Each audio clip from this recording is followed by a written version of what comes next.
Street and the banking industry not only got a $700 billion bailout, but the original form of that bailout was a 3-page document that might as well have been scribbled on the back of a napkin. The final form of that document might as well have been a shorter note still reading, "Leave the money in a brown paper bag and don't ask any questions." Our third story tonight, $34 billion for the auto industry? Heresy, for some reason. Michael Moore joins me in a moment. Tomorrow, the big three automaker bosses return to Congress to defend their request for what was $25 billion, and is now $34 billion. By the year 2012, GM is proposing to put out as many as 30,000 more Americans on the street, out of work, along with 1,800 dealers. Meantime, one gigantic cautionary tale in the new report from the GAO, the Government Accountability Office. It's finding no accountability from this government for the $150 billion already pumped into the nation's banks in less than 2 months since the bailout began. Democrats expressed outrage today, despite the fact that they passed the bailout over objections it gave the Treasury too much leeway. President-elect Obama, who also supported it from the Senate, acknowledged as much. The GAO report has now come out. We're seeing some areas where we can be doing better in making sure that this money is not going to CEO compensation, that it's protecting taxpayers, and that the taxpayers are going to get their money back, that it's effective in shoring up our financial markets. Let's turn now to the filmmaker and author Michael Moore, who is joining us from his home state of Michigan. Good evening, Michael.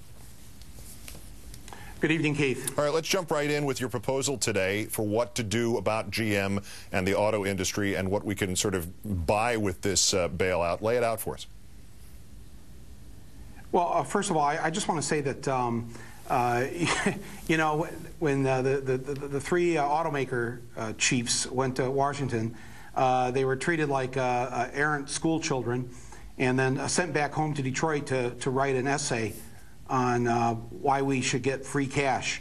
When the Wall Street bankers and thieves came down there back in October, it was just the opposite. Nobody asked them what they flew down on. The hearing room looked like a cigar bar. I mean, seriously, I mean, all that was missing was the photographer from a cigar aficionado. It was just step right up, boys. Oh yeah, big finance, great, we love that. Car guys show up from the Midwest. What's this, manufacturing? What do you guys do? You build things.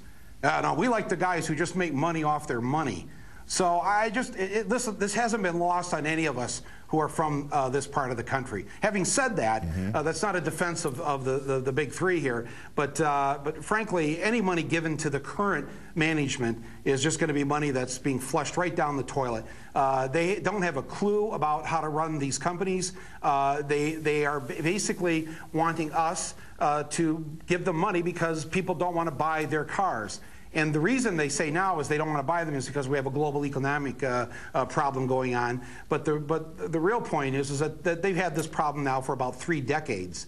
So I think what has to happen here, and this is what my proposal would be to Congress, is that GM wants $18 billion. The total worth of all the common stock in GM right now is a little less than $3 billion. $3 billion. They want us to give them $18 billion. Now, why would we give them $18 billion when they're only worth $3 billion? I mean, that makes, I mean, it's like if my house was worth $100,000 and I came to you, Keith, I said, hey, Keith, why don't you loan me like $700,000? I'll put up my house as collateral. It's only worth $100,000. But, I mean, it makes absolutely no sense.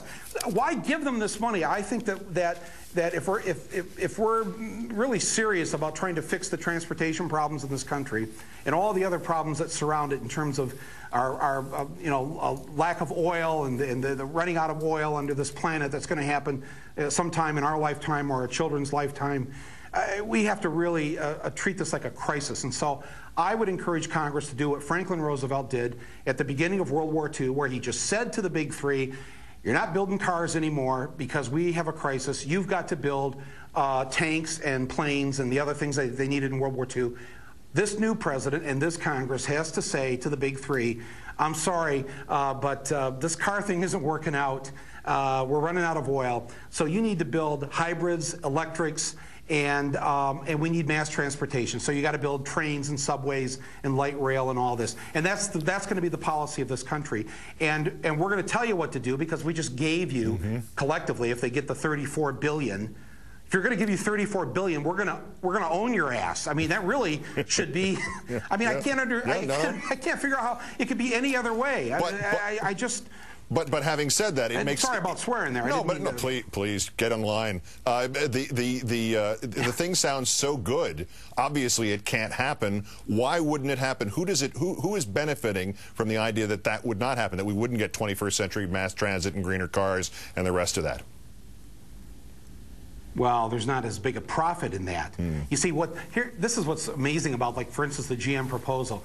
Give us $18 billion, and as part of our proposal, this is what they gave Congress yesterday, we're going to eliminate another 20 to 30,000 jobs. In other words, we're going to give our taxpayer money to the car companies so they can throw more people out of work. That's been their big idea for the last 30 years. They've been throwing people out of work by the tens of thousands for the last 3 decades, and nobody ever stopped to say, gee, who's going to buy the cars if everybody's been thrown out of work? I mean, it's just been insanity, and unless Congress and the new president gets in charge of this thing and says, look, we have to save these millions of jobs. I mean, the industrial infrastructure of this country is critical to our national security. It's critical to our economy. You know, we Americans have to be transported around, and so because this is a huge priority, we're going to call the shots from now on. So yes, this money needs to go to this infrastructure, but it must not go to the people running these companies and just doing window dressing things like working for $1 a year or don't fly on your private jet anymore. I mean, that makes everybody maybe feel a little bit better, but that's not really what the problem is. The problem is that these geniuses thought that everybody would want to buy a Hummer and that somehow there was an untold amount of oil under the earth, so let's keep building these big SUVs.